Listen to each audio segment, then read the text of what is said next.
The column ABCDEF में से PQRSTU के साथ मैचिंग करनी है। तो ठीक है, मैं जरूरी नहीं ये सारे कराऊंगा, यहाँ पर मैं कुछ करा देता हूँ और कुछ आपके लिए छोड़ दूंगा, वो आप अपने आप खुद अटेम्प्ट करेंगे। ठीक है, चलिए। तो बिल्कुल ये छोटी छोटी सी बातें लिखी गई हैं। जैसे ए पार्ट की मैं बात करूं, ये लिखा है greatest integer of x square is greater then 3। ठीक है, अब एक काम करते हैं, इस बात को समझने के लिए ना मैं एक छोटा सा और एग्जांपल लेता हूं आपके लिए। मैं इनफैक्ट यही रेज करता हूं, पहले एक छोटी सी बात आपके साथ शेयर करता हूं ताकि आप मेरी बात और बहुत बहुत अच्छे से समझें। मान लो कुछ छोटे छोटे इनइक्वालिटीज की मैं बात कर रहा हूं। ये इनइक्वालिटीज पढ़ने के बाद आपके लिए क्वेश्चन बहुत आसान हो जाएगा, specially relevant to the inequality part.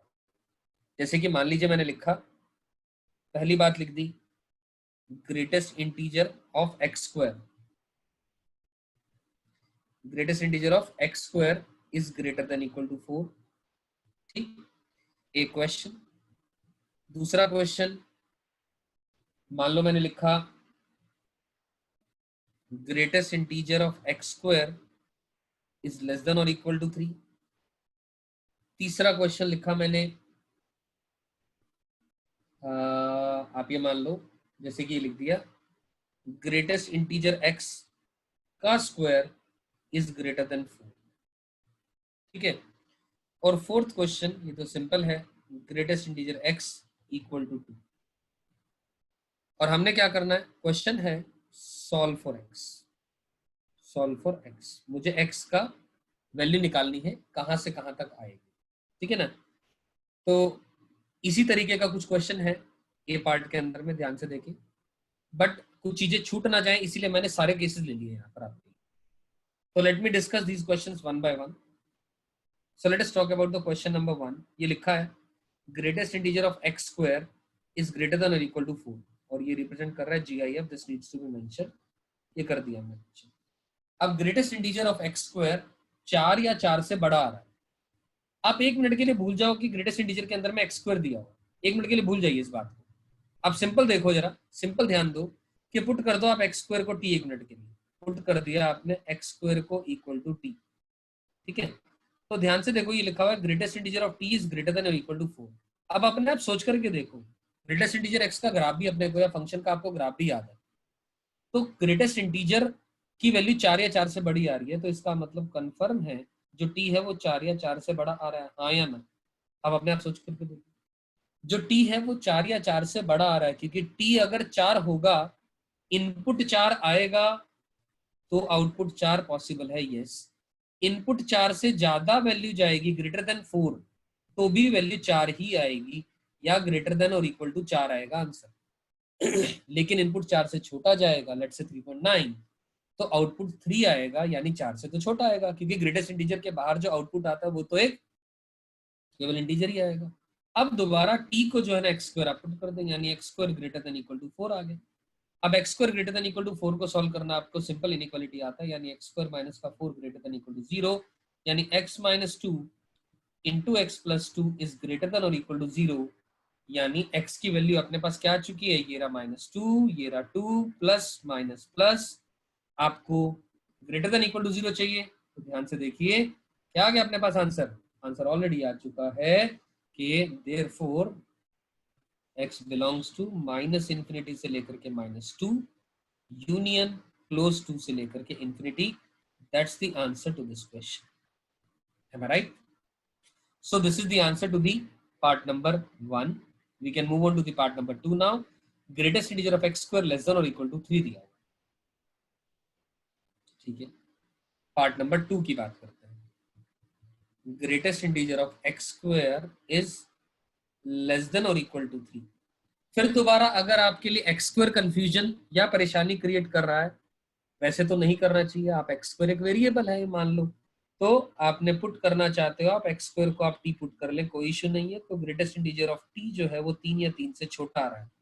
अब 3 या 3 से कोई चीज छोटी आ रही है, तो इसका मतलब कंफर्म होगा कि जो टी है वो 4 से छोटा होगा। आप अपने आप सोच करके देखो, थोड़ा दिमाग लगाओ, फंक्शन चैप्टर दिमाग तो लगाना पड़ेगा।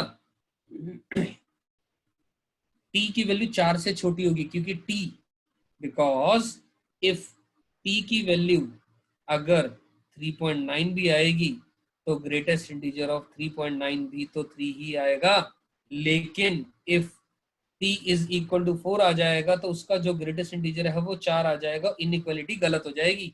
4 इज लेस देन और इक्वल टू 3 सही नहीं है बात। मेरी बात समझ में आ रही है? यहां तक बात क्लियर हो रही है?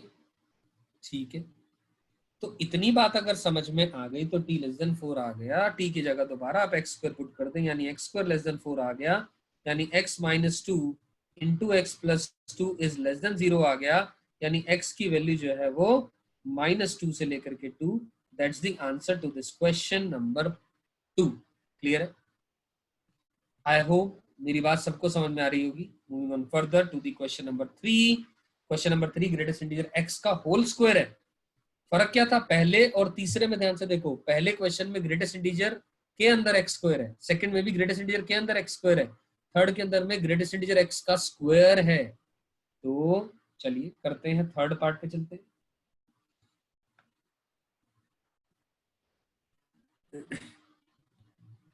ग्रेटेस्ट इंटीजर एक्स का जो स्क्वायर है वो 4 से बड़ा होना चाहिए। ठीक है, फिर दोबारा ये एक वेरिएबल है और ग्रेटेस्ट इंटीजर फंक्शन का नेचर थोड़ा डिफरेंट होता है सिंपल एक्स के मुकाबले। तो आप एक काम कर लें, पुट कर लें ग्रेटेस्ट इंटीजर एक्स को equal to t let's say, ये लिखा है t square is greater than 4।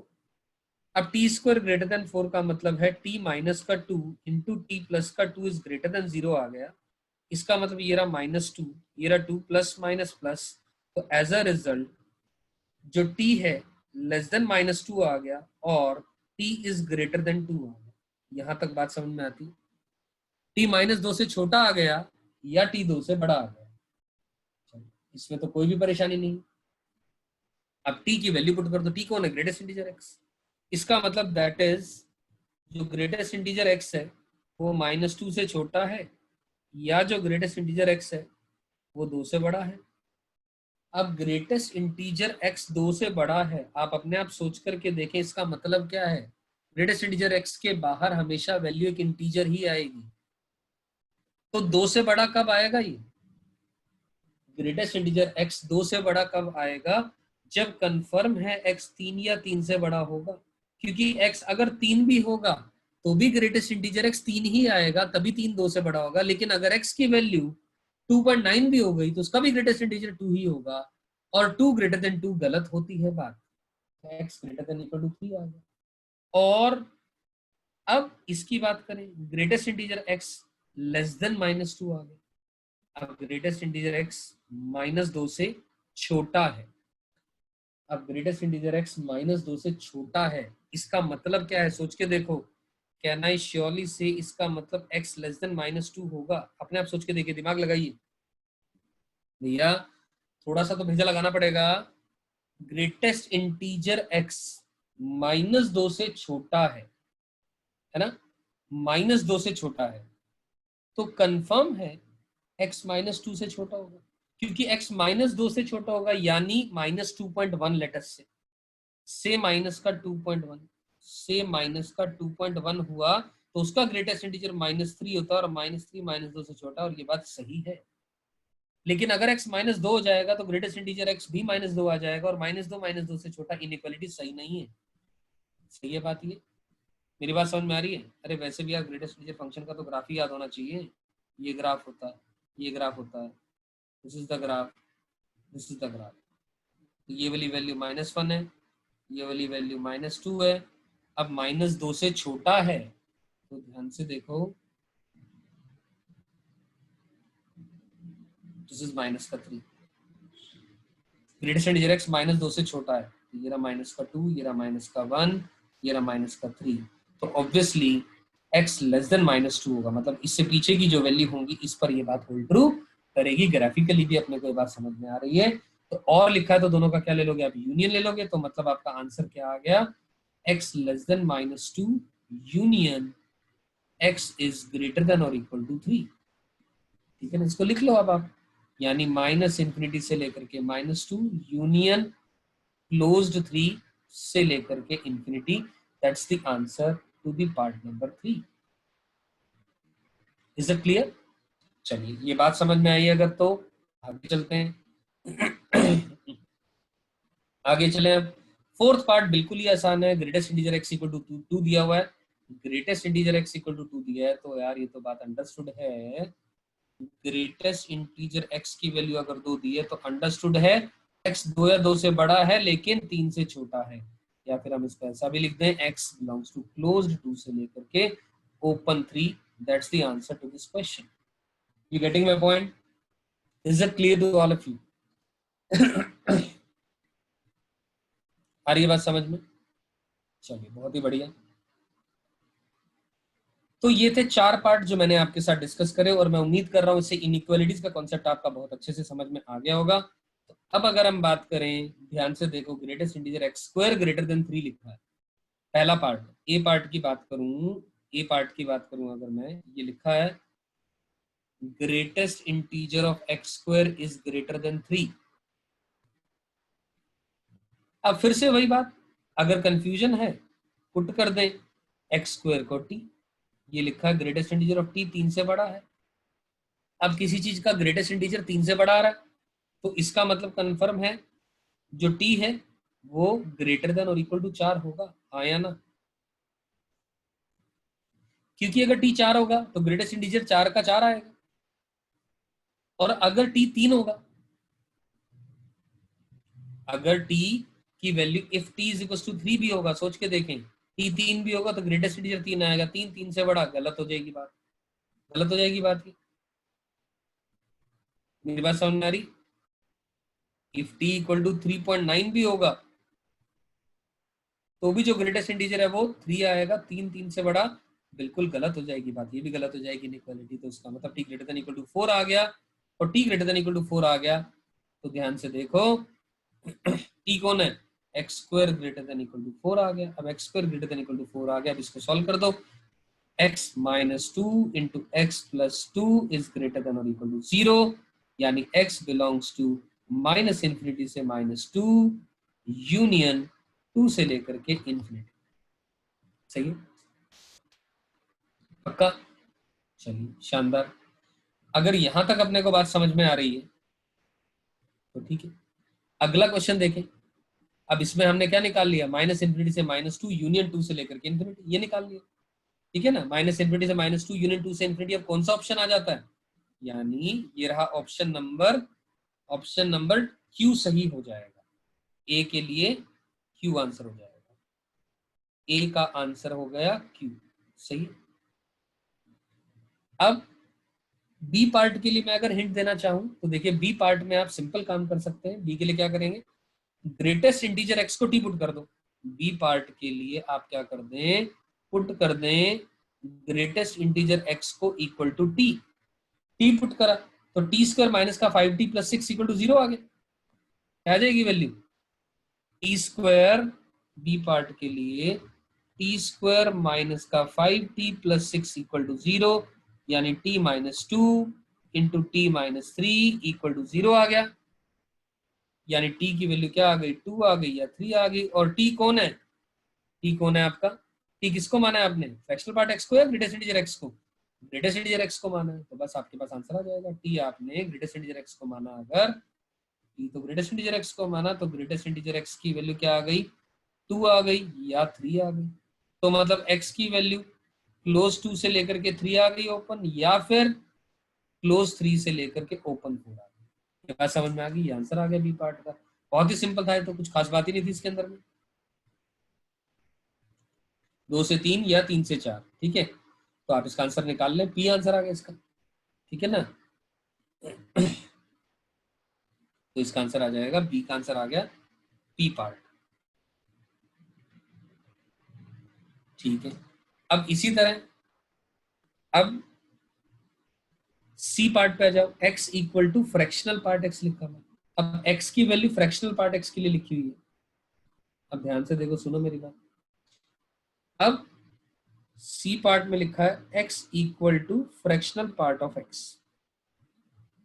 अब ये जो फंक्शन है, मैं आप सबकी जानकारी के लिए बता दूं, हम जानते हैं जो फ्रैक्शनल पार्ट x है वो एक ब्रांचेस होती है उस फंक्शन की। क्या होती है उसकी?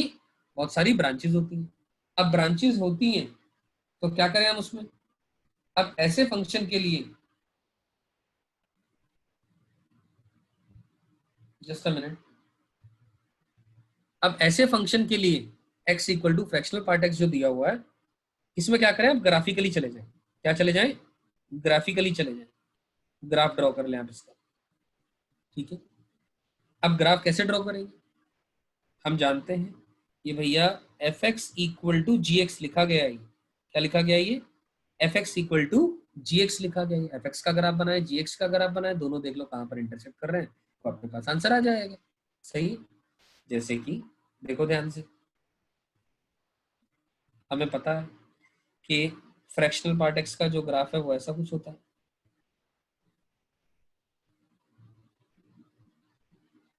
Right? We know this fact.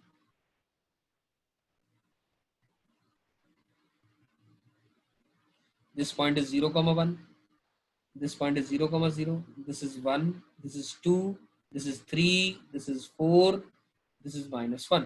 सही? अब ये फ्रैक्शनल पार्ट एक्स का ग्राफ है। किसी का ग्राफ है ये? फ्रैक्शनल पार्ट एक्स का ग्राफ है। अब हम किसका ग्राफ बना लेते हैं? एक्स का बना लेते हैं। अब y इक्वल टू एक्स का ग्राफ जो है वो ये होता है, हम जानते हैं। This is y equal to x का ग्राफ। अब this is the only reason, this is the only reason in which both of the graphs are overlapping और इंटरसेक्टिंग। इंटरसेक्ट तो कर नहीं रहे, ओवरलैप कर रहे हैं। और इसके अलावा कोई और पॉइंट पर ये ग्राफ ओवरलैप या इंटरसेक्ट कतई नहीं करेंगे। क्यों नहीं करेंगे? क्योंकि आगे चलूंगा तो ये तो ग्राफ ऐसे बढ़ता चला जा रहा है फ्रैक्शनल पार्ट का, और एक्स का ऊपर जाता जा रहा है।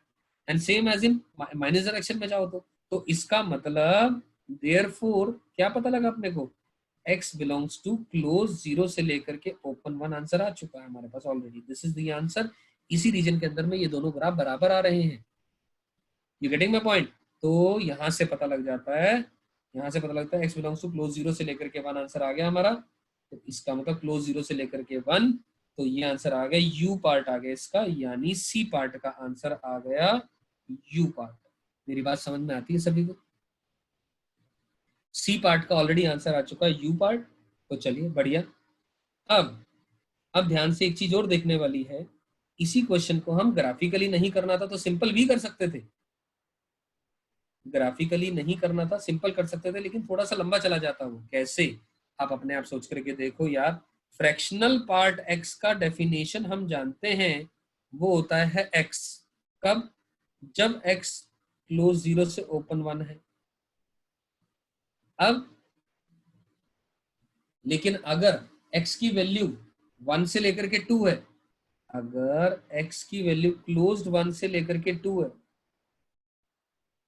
तो x -1 आ जाएगी वैल्यू। ठीक है ना? और इसी तरह x की वैल्यू क्लोज 2 से लेकर के 3 है, तो x माइनस का 2 आ जाएगी वैल्यू। अब हमने ये इस फंक्शन को किसके इक्वल करना था? x के इक्वल करना था। हमने x इक्वल टू x से ये आंसर ऑलरेडी आ चुका है, इतना पोर्शन क्लोज 0 से लेकर के ओपन 1। लेकिन अगर x को हम x -1 के इक्वल करते या x -2 के इक्वल करते, कोई सोल्यूशन नहीं आता। सही है? या पीछे भी चले जाते, x+1 आता है पीछे चलते चलते। x+1 कब आती है वैल्यू? अगर x की वैल्यू क्लोज्ड -1 से लेकर के ओपन 0।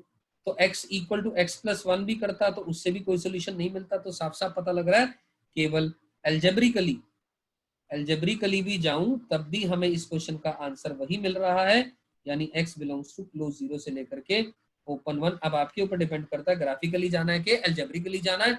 इस क्वेश्चन के अंदर में नो डाउट एल्जेब्रिकली मेथड बहुत छोटा हुआ। ठीक है ना? अब आपके ऊपर डिपेंड करता है, क्वेश्चन टू क्वेश्चन वेरी कर जाती हैं बातें, लेकिन I would recommend method number 1 and 2 दोनों के दोनों आपको आने चाहिए। 1 एंड 2 दोनों के दोनों आपको, you must be very very much comfortable in both of the methods, right? तो ये तो हुआ सी पार्ट। आगे चलते हैं। अब डी पार्ट में देखिए, fractional part x is equal to greatest integer x लिखा हुआ है। फ्रैक्शनल पार्ट x की वैल्यू जो है वो ग्रेटेस्ट इंटीजर x की तो लिख रखी है। Just a minute. अब डी पार्ट की बात करूं, फ्रैक्शनल पार्ट x जो है वो ग्रेटेस्ट इंटीजर x के को लिखा हुआ है। अब फिर दोबारा इस क्वेश्चन को करने के दो तरीके हैं। कौन से दो? या तो ग्राफिकल तरीका, मेथड नंबर 1 ग्राफ मेथड, और method number 2 is the algebraical method.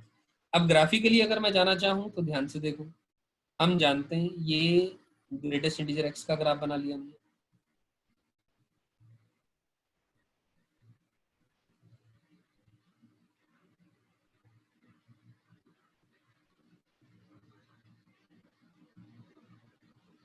ये 0 है, ये 1 है, ये 2 है, ये 3 है, this is -1, this is -2, this is also -1, and this corresponding value is -2, and this is -5। ठीक है। अब जो फ्रैक्शनल पार्ट है वो ग्रेटेस्ट इंटीजर एक्स के इक्वल होना चाहिए। अब ये जो ग्राफ बनाया है आपने, ये जो ग्राफ है वो किसका है? ग्रेटेस्ट इंटीजर एक्स का। अब फ्रैक्शनल पार्ट एक्स का भी बना लो। अब फ्रैक्शनल पार्ट एक्स का बनाओगे तो कैसा बनेगा ग्राफ, हम जानते हैं। और एक और चीज इसके अंदर में, ये हम जानते हैं ये वैल्यू क्या है? 1 है। ये वाली वैल्यू क्या है? 2 है। ये वाली वैल्यू क्या है? 3 है। सही है, ठीक। अब फ्रैक्शनल पार्ट एक्स का ग्राफ इसी के अंदर बना दो। फ्रैक्शनल पार्ट एक्स का ग्राफ हम जानते हैं 0 से लेकर के 1 के बीच में ये वैल्यू आएगी, फिर यहाँ से लेकर के यहाँ पर ये वैल्यू आएगी, फिर यहाँ से लेकर के यहाँ तक ये वैल्यू आएगी, फिर पीछे बात करूंगा तो ये वैल्यू आएगी, फिर पीछे बात करेंगे तो ये वैल्यू, ये ग्राफ आता जाएगा। जो ब्लैक वाला ग्राफ आ रहा है, ब्लैक पेन से आ रहा है, that is the fractional part x का ग्राफ आ रहा है। अब आप अपने आप सोच करके देखें ये दोनों ग्राफ्स कब बराबर हो रहे हैं, ये दोनों ग्राफ्स कब बराबर हो रहे हैं। तो सोच करके देखें, केवल और केवल कहां पर आ रही है वैल्यू आती है? इंटीजर x इक्वल टू 0 पर आ रहा है। x equal to 0, x equal to 0 पर दोनों ही ग्राफ 0 आ रहे हैं। यस, बिल्कुल सही है बात, ठीक। और अब x इक्वल टू 1 पर बात करें, अब आप ध्यान से देखो, 1 पर बात करें तो ये वैल्यू 0 आ रही है, और 1 पर ये बात करें ये वैल्यू 0 नहीं आ रही है। तो ओनली x इक्वल टू 0 तो आंसर आ रहा है इसका, और कोई आंसर ही नहीं आ रहा है इसका, क्योंकि केवल यहीं पर ही मैच हो रहा है। क्योंकि ये वाला जो ग्राफ आ रहा है, कौन सा? फ्रैक्शनल पार्ट एक्स का, वो तो ये ग्राफ है, ठीक है। लेकिन यहाँ पर ये होलो नहीं है। कौन? ग्रेटेस्ट इंटीजर, वहां पर ऊपर वो फील्ड है, लेकिन फ्रैक्शनल पार्ट होलो है। तो केवल x इक्वल टू 0 ही आंसर आ रहा है इसका। और देखो कोई आंसर आ रहा हो तो समझ में आ रही हो बात? तो नहीं आ रही है, देखिए ध्यान से। क्योंकि यहाँ पर जो वैल्यू आ रही है -1 पर देखूं तो ये वाली वैल्यू तो 0 आएगी, ये वाली वैल्यू -1 आएगी, ठीक है। So here it is the solution और of this part number D. तो चलते हैं, देखिए ध्यान से। पार्ट नंबर डी के अंदर मैं बात करूं तो अगर मैं, तो x इक्वल टू 0 केवल आंसर आ रहा है ये रहा, दिस वन। यानी डी पार्ट का आंसर आ गया कौन सा? R part. क्लियर है? डी पार्ट का answer is only R part. Clear है सभी को यहां तक? और इसी बात को अगर आप, जैसा मैंने अभी अभी कहा, ग्राफिकली की बजाय हम एल्जेब्रिकली करना चाह रहे हैं, yes we can also do it algebraically also. अब एल्जेब्रिकली करने के लिए क्या करेंगे हम इसमें फंक्शन को डिफाइन कर लेंगे। Method number 2, algebraic method.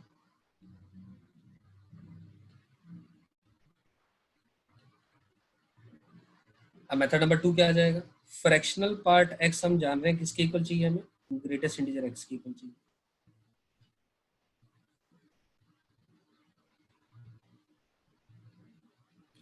अब फ्रैक्शनल पार्ट एक्स जो है वो ग्रेटेस्ट इंटीजर एक्स के इक्वल कैसे आएगा? अब अपने आप सोच के देखिए।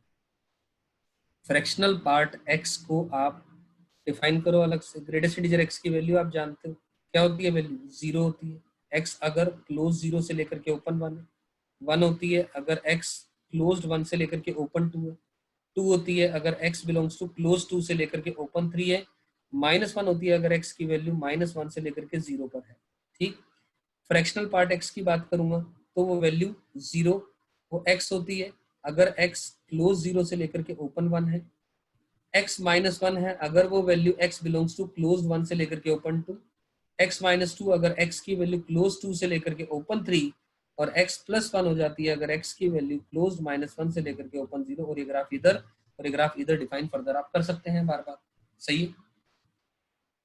अब भैया आप ध्यान से देखें, केवल यही वाला रीजन ही तो आ रहा है, यहाँ पर ये 0 आ रहा है और यहाँ पर x की वैल्यू ये भी 0 आ जाएगी। एल्स अपार्ट मान लो x को 1 से 2 में, 1 से 2 के रीजन में आप इसको सॉल्व करना चाहें और इसको सॉल्व करना चाहें, तो x माइनस 1 को अगर आपने 1 इक्वल किया इसी रीजन में, इसका 1 से 2, इसका 1 से 2 में अगर इसको सॉल्व किया, x minus 1 is equal to 1 आ रहा है, तो x की वैल्यू 2 आ जा रही है, और x इक्वल टू 2 तो हमारी डोमेन में ही नहीं था इस रीजन के अंदर में, यहाँ पर तो 2 पर तो ओपन आ रहा है, तो ये दोनों का आंसर क्या आ गया?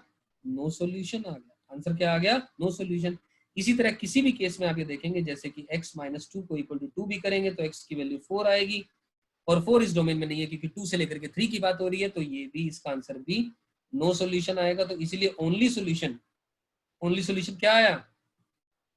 Only solution will be,